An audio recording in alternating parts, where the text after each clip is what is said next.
Today, we're talking about Bakari Ward, or who you may know as Scorey. Born November 26, 1998 in small-town Syracuse, New York, the kid had a rather rough upbringing. He had a rather quick rise to fame compared to most, but his legacy almost got cut short due to a fake prescription pill.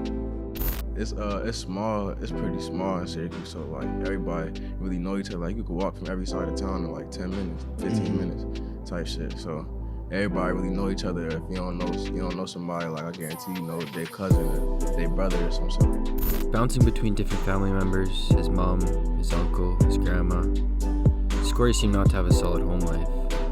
He even lost a very close friend at age 14.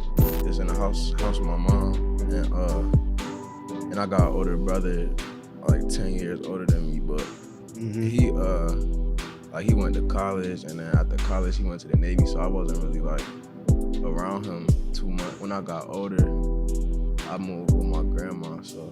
Scorey's music career would start around high school, when in 11th or 12th grade, Scorey would give up his dream of making the NBA and start to pursue music. Yeah, I played basketball like since 2nd grade until I graduated. Did you have any hoop dreams or anything like that, or not? Yeah.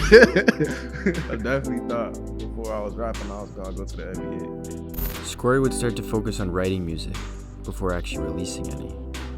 He would do this all through high school and parts of middle school before putting out any real work.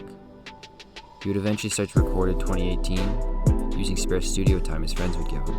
I wasn't really getting in the studio like that, like booking my own studio sessions, because I really wasn't really even a rapper like that back then when I made that shit. So I would go to the studio with my friend, and he would give me like the last hour or 30 minutes of his session, and I'll just use that shit, and by the time I knew it, I had like 10, 12 songs off of just doing that. And I was like, shit, I might try to just put them shits together and make a whole album off of that, or a whole mixtape off of that. A year had passed as Scorey would grow as a musician and grow a music vault. And he'd eventually build up a vault to start releasing music in 2019. This would lead to his first and second music video drops, one being his viral hit, Freddy Krueger, which would grab the eye of artist Polo G, and eventually lead to a post on Polo G's IG story. First dropping my shit like on SoundCloud and shit like that in 2019, and then I think my first video might have dropped like in June 2019. Yeah. And then I dropped my second video on September 1st, 2019, and that's the one that Polo had put on his story. Now with a cosign from superstar Polo G, Polo would ask Scorey to come out and perform his breakout song, Freddy Krueger, at one of Polo's live shows. With some buzz starting around Scorey's name, Polo G would sign Scorey under his label Capilot Records and grow Scorey as an artist and develop his sound.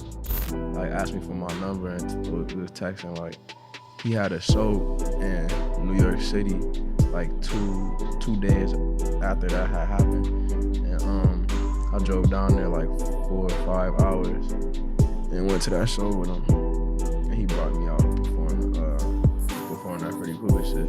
You can definitely see the Polo influence in Scorey's music, but he's got a good way of making it his own, especially when he experiments with that rock and rap genre. Scorey says he pulls inspiration from alternative rock bands like Paramore and Panic at the Disco, and especially their song I Write Sins Not Tragedies, which totally explains the rock beats. There's a couple, like I know a couple rock songs that I used to bump, like what's that? I Write Sins Not Tragedies shit, and that Paramore Misery Business shit. Like. This kid's definitely gonna be around to stay. He's got a couple hit songs already and only a few years deep into the game. Co-signs from Polo G and Internet Money, and even a feature on Polo G's hit album Hall of Fame. Scorey's only 23, but I'm sure we'll start to see him collaborate with a lot more mainstream artists due to Polo G's connections and Scorey's talent alone. But for now, enjoy this kid breaking out of the underground. Yeah, stay true to yourself, chase your dreams, all type of shit. If you like this episode or next up, be sure to like, comment, subscribe for the next hot, up-and-coming artist.